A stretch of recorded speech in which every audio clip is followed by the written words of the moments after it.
거시 경제는 다 필요 없다. 종목만 잘 선택하면 된다. 이영훈 이사님 옆에서 그런 생각을 하신 것 같아요. 아니요, 저 것이 굉장히 중요시하고. 아 그래요? 그래서 제가 매크로를 옆에 느낌이 좀 싸하던데. 아닙니다. 네. 자 오늘 오늘 정말 HLB 때문에 시장이 다 많은 분들이 진짜 많이 속상하실 거예요. 네, 뭐 HLB가 다 했죠. 다 했죠. 네. 그 오늘 시장은 한마디로 설명하라 그러면 HLB가 모든 걸 다 했다라고 말씀드릴 수밖에 없고, 근데 왜 다른 것들 다 같이 무너지느냐라고 물어보시면, HLB 오늘 지금 하한가 들어간 상태에서 하한가 잔량이 2,500만 주까지 늘어나는 걸 봤는데, 진짜 난 좀 어느 정도 해소될 줄 알았는데 그냥 쌓이던데요. 근데 이제 임상 실패고요. HLB가 이번이 처음이 아니거든요. 이전에도 한번 임상 실패가 아니죠.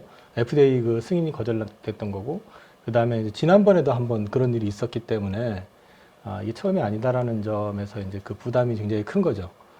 그때 당시에도 이제 다시 그 재설계를 해가지고 임상을 다시 진행을 하겠다고 했었던 거고, 어찌됐든 간에 HLB 쪽에서 이제 유튜브 통해 가지고 내용을 이제 밝히기는 했지만 시장에서는 사실 이제 그거를 신뢰할 수 있느냐의 문제는 좀 나중에 문제가 돼버린 거죠. 사실은 될 거라고 다 믿고 있었던 분들이 많았잖아요, 사실은. 그렇죠. 근데 이제 그게 또 시장에 주는 파급은 이게 지금 잔량이 그 정도 쌓이게 되면 사실 월요일까지 각오를 해야 되는 거고, 그렇게 될 경우에 HLB만 투자하신 분도 계실 수도 있겠지만 되게 포트가 이제 또 정해져 있잖아요. 저희는 바이오주에 다 깔아놓으신 분들. 바이오에 깔았을 수도 있고, 사실은 또 다른 종목에 이제 여러 가지로 이렇게 포트를 좀 잡아놓으신 분들 같은 경우는 덩달아서 좀 영향을 받을 수 있다. 무슨 얘기냐면 HLB 주가가 하락하게 되면 대충 또 신용이나 레버리지 쓰신 분들 같은 경우는 담보 비율 때문에 강제로 또 반대가 나올 수도 있다. 이제 이런 것들이 시장 수급을 좀 교란시킨 측면도 좀 있습니다. 그리고 지금 뭐 오늘 또 이제 시장 특징을 보면 HLB가 급락할 때 바이오 주식이 같이 급락하다가 가만히 보시면 바이오 대표 주식들은 점심때 이후부터 반등을 좀 주기 시작해가지고 오히려 상승으로 좀 마감이 됐거든요. 뭐 알테오젠이나 ABL 바이오나 유한양행이나 뭐 이런 이제 이번에 굵직굵직한 이슈를 가지고 있거나 아스코 관련돼 가지고 중요한 이슈들을 발표할 만한 회사들은 거꾸로 반등을 하면서 HLB에서 이제 실망한 투자자들이 오히려 이제 바이오 쪽에서 대장주 쪽인 다른 쪽으로 좀 집중을 하는 게 아닌가 하는 생각을 했고, 참 이게 하나가 안 좋으려니까 또 연달아서 좀 안 좋았던 게 하필 오늘 같은 날 전일 밤에 이제 공시가 났죠. 현대중공업 블록딜 공시가 났는데 그거 가지고 또 조선주 쪽이 안 좋았어요. 뭐 7% 할인해 가지고 이제 하는 바람에 뭐 아침 시작부터 밀려버렸고요. 이게 지금 무슨 뭐 밸류업이니 거버넌스 이슈니 이거 다 이게 헛소리라고 그러면 좀 그렇고 이 너무 하여튼 그래요. 제가 이제 그래서 좀 체크해본 바에 의하면은 사실은 이제 한국조선해양하고 현대중공업은 한 회사였었잖아요. 그렇죠. 그때도 이거 하면서 얼마나 그 한국해양조선, 조선해양 이쪽 가지신 분들이 얼마나 속상했는지 몰라요 그때. 근데 이제 그 당시에 사실 이제 그렇게 했었던 이유가 저 현대중공업 입장에선 좋은 거였고, 근데 이제 그렇게 했던 이유가 뭐냐면 사실 대우조선을 현대중공업이 인수하게 하려고 산업은행하고 이제 계약을 하면서 그 중간 지주회사를 만들어 가지고 그 지주회사 지분을 산업은행이 그 대우조선을 갖다가 거기다가 지분 투자하는 형식으로 해가지고 이제 가져가는 조건으로 했는데 그게 무산이 돼버리면서 공교롭게 이게 둘이 이제 결과적으로 봤을 때 현대중공업은 한 회사를 가지고 두 번 상장하는 효과를 보게 되고 뭐 그런 측면이 있긴 했었습니다. 아무튼 뭐 그게 또 조선주 쪽의 또 분위기를 좀 안 좋게 만들어가지고 급락을 했고, 오늘은 안 좋은 얘기들이 많았던 것 같아요. 그러고 보면은. 그러게요. 또 여기에 하나 덧붙여가지고 기사가 났는데 이제 방산 관련해가지고 한국항공우주가 그 인도네시아하고 KF-21 그 개발하는 과정에서 원래 예정됐던 금액을 갖다 이제 인도네시아 측에서 못 내겠다고 하니까 금액을 낮춰가지고 뭐 6천억 계약 이런 얘기가 나오니까 통 크게 깎아줬네. 그쪽에서 요구한 거고요. 그것도 또 현금 주겠다는 게 아니라 뭐 파묘로 또 주겠다 뭐 그런 얘기도 지금 나오네요. 아니 근데 우리가 버티면은 다 받아낼 수 있는 그런 상황은 아니었나요? 인도네시아가 제가 알고 있기로는 그 프랑스에서 전투기 구매를 하고 있는 것 같고요. 그 다음에 이제 우리 입장에서 봤을 땐 방산의 주요 수출국 중에 하나거든요. 그렇기 때문에 이제 KF21이 정상적으로 만들어졌을 때는 인도네시아 쪽으로도 나갈 것이지만 그 이상의 이제 동남아 진출이라든지 이런 거에도 좀 필요하기 때문에 우리 나름의 또 딜레마는 좀 있는 것 같습니다. 근데 이제 그게 나오면서 기사에 뭐라고 그랬냐면 우리가 방산 수출을 하는 데 있어서 이제 수입국이 되는 쪽에서 약간 좀 기고만장하게 행동을 하다 보니까 우리가 이제 추가적으로 무역금융을 해줘야 되잖아요. 수출금융을 그렇죠. 해줘야 되는데 그 부분에 있어서 정부가 좀 보수적으로 돌아서는 거 아니냐라는 우려 반, 뭐 추측 반의 기사를 내서 그게 또 방산 주식을 또 끌어내리는. 그러니까 오늘은 뭐 전반적으로 이상하게 다 이렇게 저렇게 그냥 끌어내리기만 했던 그런 하루였던 것 같습니다. 아, 그러고 보니까 오늘 악재가 좀 많았었군요. 네, 뭐 이슈들이 보면은 좋은 쪽보다는 안 좋은 쪽들이 좀 많이 나왔었어요. 근데 어쨌든 이런 상황에서 오늘 개인 투자자들이 오늘 코스피에서만 한 7,200억 매수를 했단 말이죠. 이게 다음 주 어떤 좋은 결과를 가져다 줄 것이냐, 아니면 이 지금의 이 안 좋은 악재의 연장선이 다음 주에도 이어질 것이냐. 일단 미국은 좋잖아요. 우리만 지금 이런 상황이고 또 우리 같은 경우는 오늘 나왔던 내용들이 사실 돌발적인 것들이 대부분이잖아요, 사실은요. 그렇죠. 이제 그런 측면에서 놓고 봤을 때는 다음 주가 그렇다고 해서 이번 주처럼 계속 이런 분위기가 나올 것이냐라고 이제 확언할 수는 없을 것 같고요. 다만 한 가지 이제 다음 주 이슈들 나올 수 있는 이벤트들 가운데서 아무래도 엔비디아 실적이 이제 23일이든가요? 발표가 날 겁니다. 엔비디아가 실적 발표가 지금 예정되어 있는 날이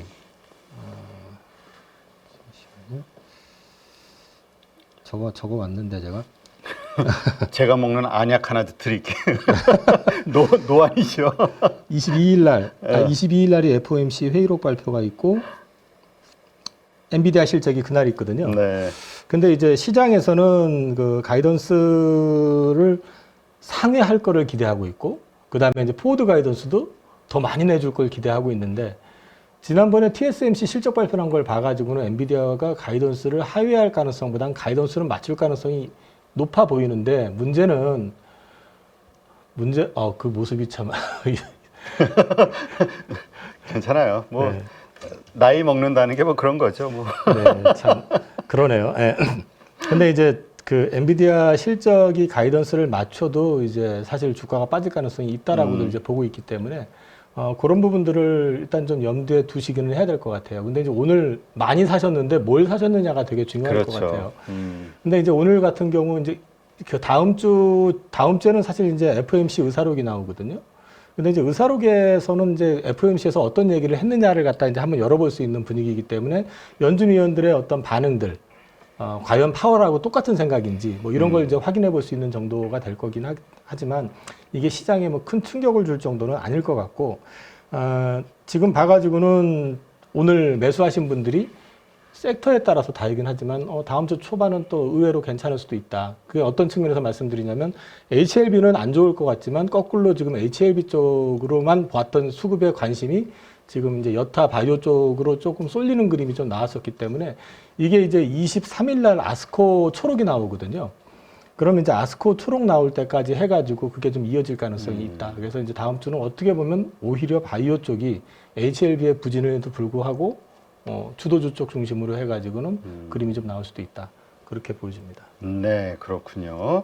그러니까 오히려 좀 영향을 받아서 그 섹터 자체가 좀 어렵지 않을까라고 생각하시는 분들이 많을 텐데 오히려 반대 현상이 일어날 수도 있다. 네네, 그런 그림이 보일 수도 있는 게 이제 오늘 알테오젠 같은 경우는 지금 신한으로 옮겼나요? 그 엄민용 애널이 그 리포트하고 이제 Q&A 직접 이제 올려놨는데 내용을 보면서 이제 기존의 그 키트루다 관련된 얘기라든지 아니면 지금 ADC 쪽으로도 해가지고 라이센스하고 관련된 얘기들을 좀 언급을 해놓은 게 있어요.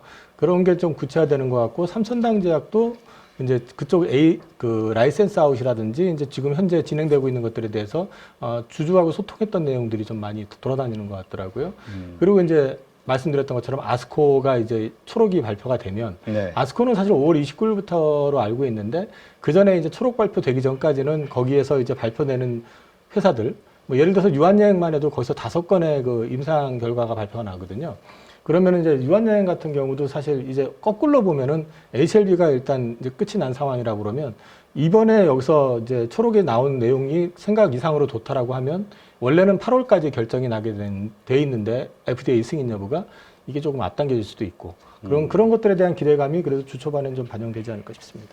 알겠습니다. 자, 그렇다면 이제 내일, 모레 이 주말 사이 뭐 오늘 미국 증시가 어떻게 마무리가 될지 좀 봐야 되긴 하겠습니다만 어쨌든 주말 사이에 우리가 다음 주 장을 위해서 준비하거나 대비해야 될 게 있다면 어떤 게 있을까요?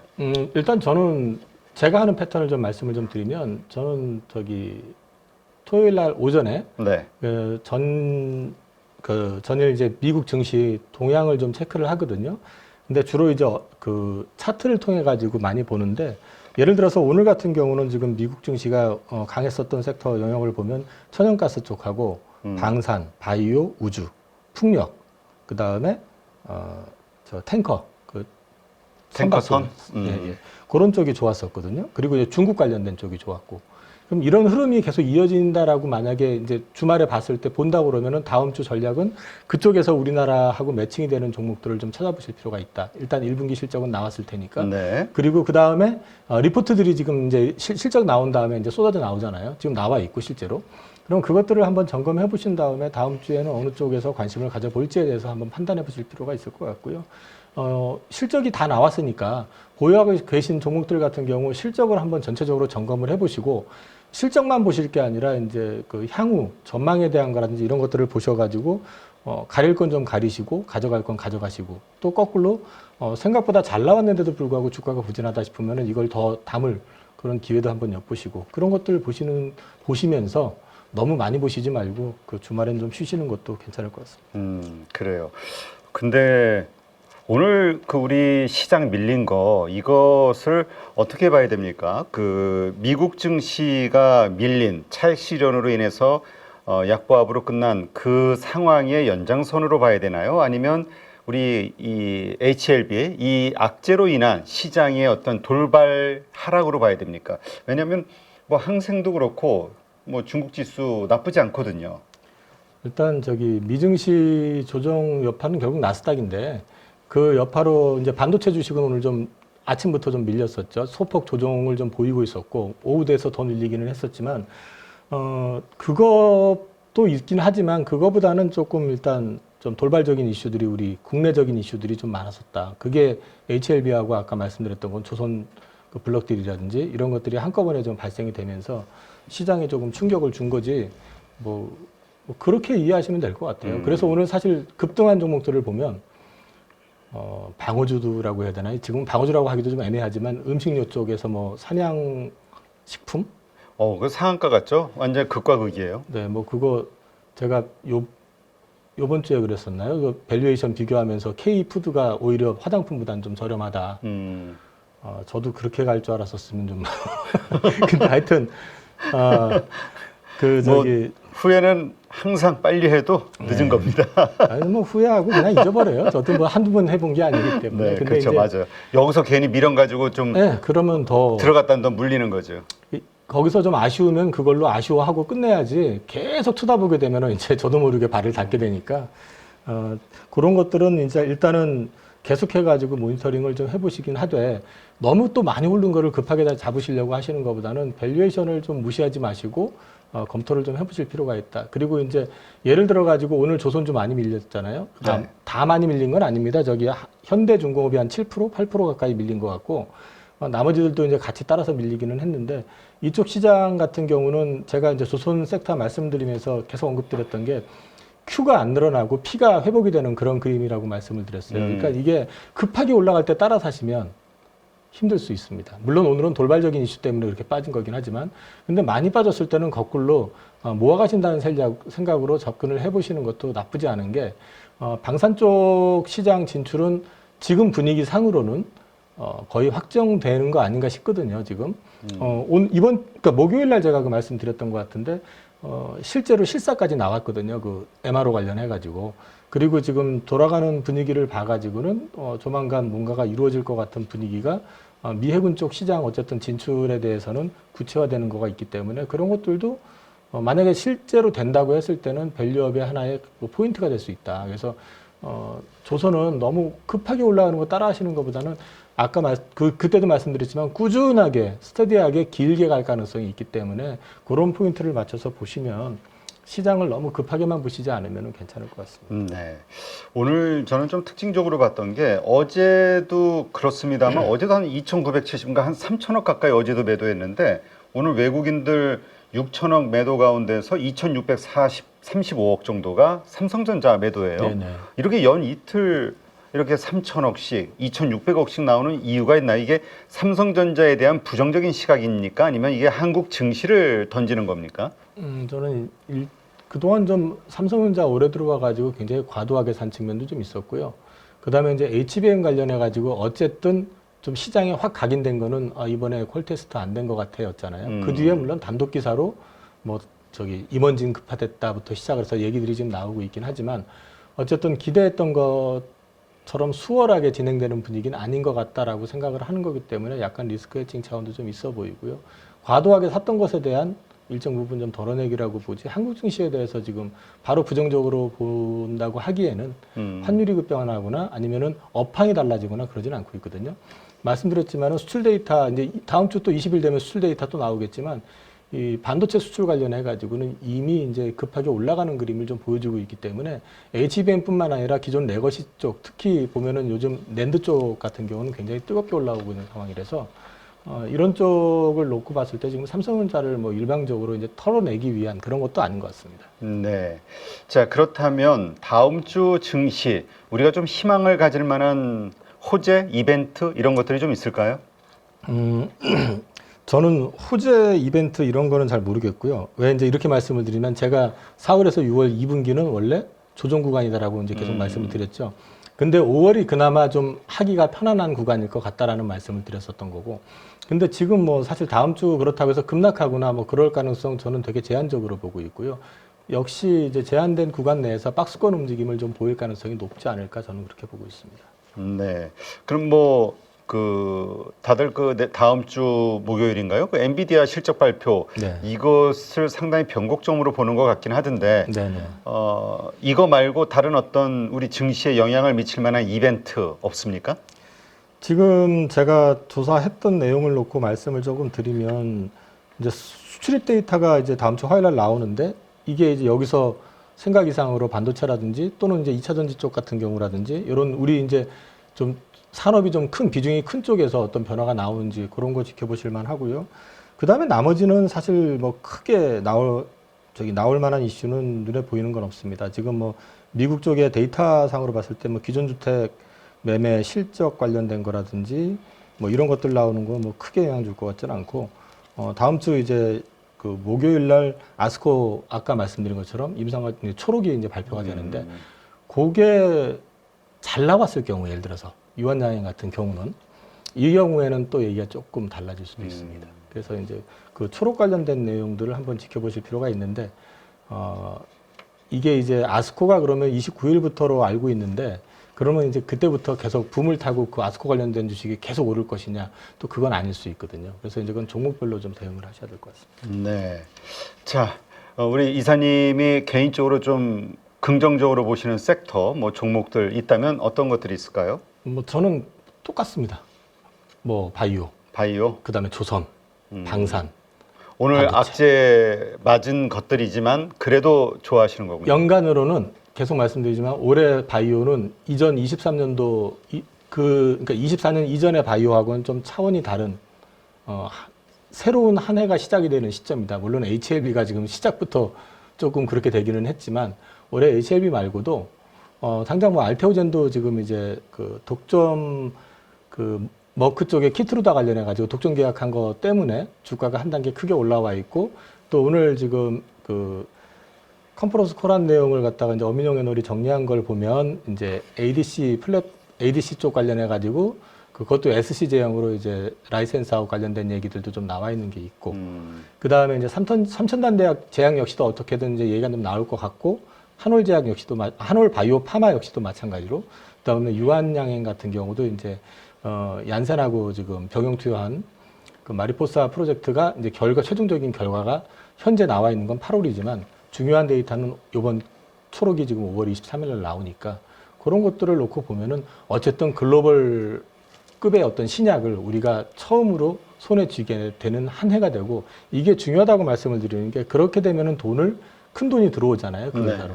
그럼 그 돈을 갖다 그 회사에서 가지고 뭐 배당하고 이러는 게 아니라 어차피 바이오 쪽은 계속해서 개발을 해야 되기 때문에 또 다른 임상 파이프를 조금 이제 바이오 텍들한테서 라이센스인을 해가면서 이렇게 키워가는 그런 전략을 하기 때문에 전체적으로 바이오 쪽에 한 군데만 제대로 이제 돼도 훈풍이 좀 부는 그런 그림이 좀 연출될 가능성이 높기 때문에 저는 작년 말부터 말씀드렸던 게 올해 이후부터는 바이오 쪽에 대해서는 관심을 좀 많이 가지셔야 된다고 말씀을 드리고 있습니다. 네. 자, 그러면 바이오주 알테오제는 오늘 보니까 시총 10조 넘었네요. 네네. 오늘 6%대 급등 나오면서 근데 사실 오늘 코스닥이 한 1.7% 이상 빠지는 데에는 결국 또 2차 전지주들이 힘을 못 쓴 네네네. 그 영향도 있잖아요. 다들 지금 2차 전지주가 아니 분명히 이 언제까지 소외받을 수 있는 건 아니지 않냐, 오를 때가 분명히 올 것 같은데라는 거에는 동의를 하는데 왜 이렇게 못 오르지? 언제 오르지? 이거 가지고 정말 고민들이 많으신 것 같아요. 제가 컨퍼런스 콜을 계속해가지고 업데이트를 해드리잖아요. 이제 제가 8.15 나와가지고도 작년 4분기 거 한번 해드렸고 요번에 1분기 거 종합해서 업데이트를 해드렸는데 그 업데이트한 내용을 가지고 말씀을 드리면 상반기 어렵다라는 얘기고요. 2분기까지는 크게 달라지는 건 없을 것 같다. 다만 실적은 이제 재고평가선이 확실히 줄어들기 때문에 실적은 작년 4분기보다는 조금씩 고개를 드는 그림이 나올 것 같은데 확 돌아서는 그림은 아니다라는 얘기를 계속 하고 있거든요. 그러면 이제 여기에 덧붙여 가지고 이제 말씀을 드릴 수 있는 거는 그럼 언제 좋아지는데 하면은 컨퍼런스 콜 내용들을 종합해 보면 LG엔솔도 그렇고 에코프로 BM이라든지 에코프로 그룹에서도 그러고 전체적으로 하반기 쪽에 대한 기대감은 가지고 있어요. 그러면서 오늘 포드에서 지금 나온 기사가 있습니다. 뭐죠? 부품 단가 내려달라고. 물건도 잘 팔지도 않으면서 지금 그러니까 자기네 그러니까 적자 뭐 이런 그쵸, 것들 보존하려고 때문에 그러니까 판가를 이것도 내려달라 이거죠. 악재군요. 2차 전지에. 네, 악재죠. 그러면 이제 그쪽 밸류체인 쪽은 지금 포드가 그렇지 않아도 그거 뭐 대당 10만 불씩 손해 본다고 생산 줄이겠다고 그랬었잖아요. 줄이겠다고 해놓고 나서 우리가 이렇게 손해 나니까 니네 우리한테 납품하는 배터리 가격 낮춰줘. 이렇게 돼버리는 거잖아요. 그럼 결과적으로. 근데 이거는 이해가 안 되네. 전기차 쇼크 포드 한 대당 1억 3천만 원 손실이라는데 이게 어떻게 나온 계산법입니까? 저도 잘 모르겠습니다. 기사 보고 말씀드린 거고. 그러니까 걔들 얘기한 거니까. 근데 이제 분명한 거는 얘네들이 아직은 양산 플랫폼 기술이 없는 것 같아요. 양산 플랫폼을 좀 기술을 갖추고 있는 데가 테슬라가 있고요. 현대가 가지고 있고 GM 정도가 갖고 있거든요. 네. 지금 폭스바겐도 갖고 있는 것 같기는 한데 그 정도 갖고 있지 나머지는 아직까지 양산 플랫폼을 갖추고 있지는 않기 때문에 포드는 이 전기차 부분에서는 좀 상대적으로 좀 뒤쳐져 있는 것도 있고 또 한 가지 어려운 거는 포드 같은 경우는 중국 의존도가 좀 높습니다. 그래서 이제 중국 의존도 높은 것도 좀 부담이 될 것 같고요. 그래서 전기차 쪽에서는 어쨌든 포드는 조금 어려워진다라고 하면 하반기 돌아선다고 했을 때 그 밸류체인 상으로는 GM향 밸류체인과 관련돼 있는 쪽, 그 다음에 폼팩터 쪽으로 본다 그러면은 이제 원통형 배터리 관련돼 있는 쪽, 이런 쪽으로 해가지고 하반기 쪽에는 관심을 좀 가져보셔야 될 것 같습니다. 네. 지금 포드 향이 보니까 그 SK온하고 LG 에너지 솔루션인데 그러다 보니까 이제 이쪽 기업들이 또 어려워지지 않겠냐에 대한 걱정. 근데 그러다 보면은 이 SK그룹이 요즘 최근에 계속 이 자금이 부족하다라는 이슈가 떠오르고 있잖아요. 물론 SK하이닉스 지금 가장 좋은 어떤 흐름을 보이고는 있습니다만 뭐 전체적으로 SK그룹이 50조 정도의 자금이 부족하다. 뭐 이런 이야기들이 신문에서 자꾸 나오면서 뭔가 불안감을 그러니까 이런 식으로 과연 돈을 마련할 수 있을까? 계속 성장 산업을 키워갈 수 있을까? SK그룹이 이런 걱정하시는 분들이 늘어나더라고요.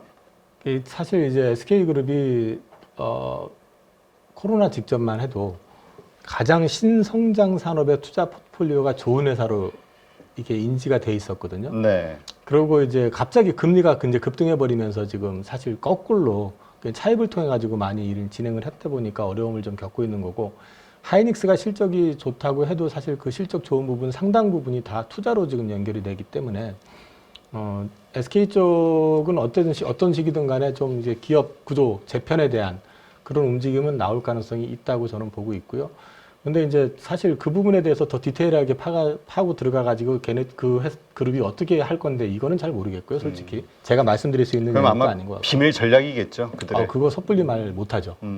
저 알지도 못하지만은. 지금 뭐 최근에 나온 거는 SKI 테크놀로지는 일단 매각 쪽으로 잡힌 것 같던데요. 지분 매각을 한다는 식으로 이제 나왔는데 사실 지금 SK 그룹 자체가 M&A를 굉장히 많이 했었거든요. 근데 이제 문제는 그게 보유 자금으로 다 한 게 아니고 그다음에 또 신성장 산업이라고 하는 2차 전지 같은 경우에는 지금 사실 지금까지는 그 돈 먹는 하마처럼 계속 투자만 지금 되고 있는 상황이잖아요. 그러다 보니까 이제 이런 부분들에 대해서 어떤 식이든 간에 좀 재무적인 리스크를 좀 해소하기 위한 움직임은 좀 보여줘야 되지 않을까. 저는 개인적으로 그래서 SK그룹이 투자했던 회사들 지분을 좀 정리하든 아니면은 보유하고 있는 회사의 일부는 매각을 통해 가지고 이런 부분들을 좀 풀어나가려고 하지 않을까 싶습니다. 네. 하여튼 이게 자꾸 이렇게 공론화되고 있다라는 것 자체는 그들도 이제 뭔가 경영 전략팀에서 뭔가 계속 고민을 하고 있다. 이렇게 봐야겠죠. 그러긴데요. 그럼 진작에 고민이 들어갔을 거고요. 그런 부분들에 대해서 저는 작년 연말부터 이제 본격적으로 내부적인 어떤 그 고민을 지금 하고 있다는 얘기는 간접적으로는 저도 들었었거든요. 그렇기 때문에 그런 부분들에 대해서 시장이 걱정하지 않게끔 그 적어도 SK그룹이면 현재 국내 그룹사 순위에서 2위인데 국가 경제를 위해서도 그렇고 또 그룹 자체를 위해서도 그렇고 이거는 충실하게 좀 진행을 해주셨으면 싶습니다. 네, 알겠습니다. 자, 오늘 찐시황 여기서 마무리를 해야 되는데 뭐 마지막으로 하시고 싶은 말씀 있으시면. 저는 이제 계속 말씀드리는 게 이제 급하게 가시지 마라. 그리고 제 시황은 틀릴 수 있지만 이 주식이 조급함으로 쫓아가서 사게 돼서 물릴 경우에는 사실은 그땐 빠져나오기도 쉽지 않습니다. 그러니까 고민을 하시면서 항상 그 조금 더디 가더라도 안전하게 가는 방법을 찾아보시고 그렇게 가다가 보면은 또 눈에 확 띄어가지고 바닥권에 있음에도 불구하고 확신을 가질 수 있는 종목을 갖게 되시면 장기 투자를 해서 또 큰 수익을 보실 수도 있으니까 너무 주변에서 나 이걸로 뭐 수익 얼마 났어. 요즘 보면은 신고가 종목들을 사면은 수익이 많이 나요. 네. 그런데 문제는 그게 한번 확 꺾여버리면 그렇죠. 수익 난 거 한 방에 다 터는 그러니까 20, 정도가 30% 꺾이는 건 순식간이라. 그래서 그런 거 너무 부러워하시지 마시고 본인의 투자 패턴을 꾸준히 유지하시면서 마인드 컨트롤 해가시면서 스트레스를 좀 줄여가셨으면 합니다. 네, 알겠습니다. 자, 우리 가족분들, 방송 보시는 분들, 네, 이영훈 이사님 마지막 말씀.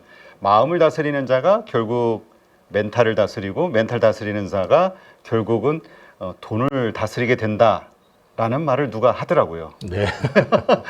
네.